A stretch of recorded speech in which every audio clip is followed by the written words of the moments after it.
Jason Goes to Hell was a product of New Line Cinema after purchasing the rights to the character from series creator Sean Cunningham. While fans were hopeful, there was still some lingering doubts as Jason was now in the home that Freddy built. You forgot where you came from, kid. But I know where you're going.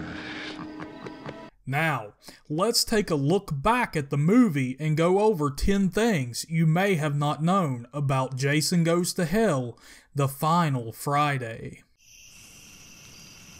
Shh, did you hear that?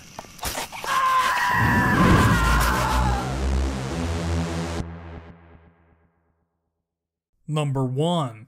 Actor Richard Grant originally tried out for the role of Creighton Duke, but ended up being cast as the coroner instead. Tony Todd also auditioned for the role. Number 2. Speaking of casting, actor Stephen Williams said the only way he'd accept the role of Creighton Duke is if he could dress up as a cowboy. See, everything and everyone has a price. And the cost of this is very, very high. Number 3. Legendary horror director Tobe Hooper was originally considered to direct the film. Number 4. Actor Kane Hodder took on 3 roles in the film, Jason Voorhees obviously being the first, a security guard at the morgue, and finally, Freddy's arm at the end of the movie.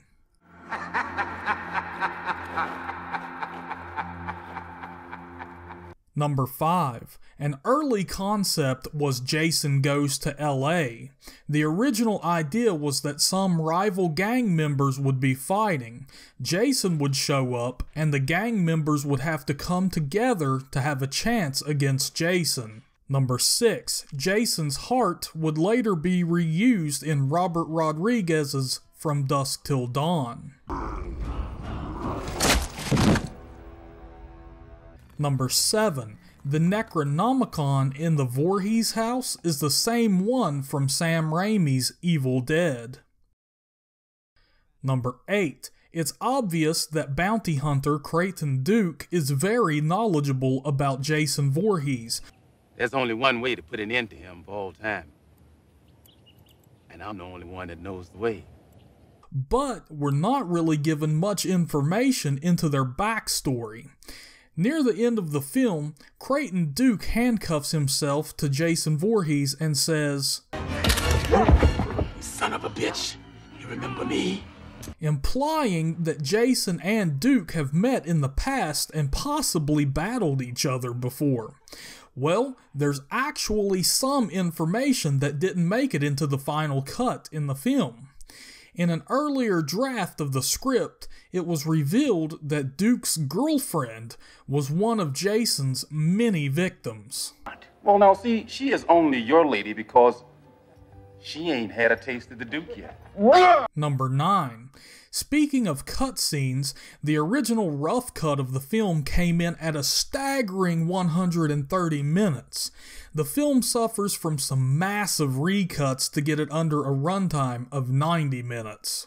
Number 10. Originally, there was going to be a flashback sequence featuring Jason's mother, with Betsy Palmer reprising her role.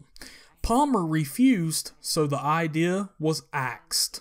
Well, Jason has finally made it to hell, folks. That's it for this video. But stay tuned, because our next destination is space.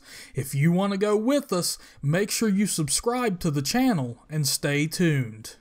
And for that, you get the mask, the machete, the whole damn thing.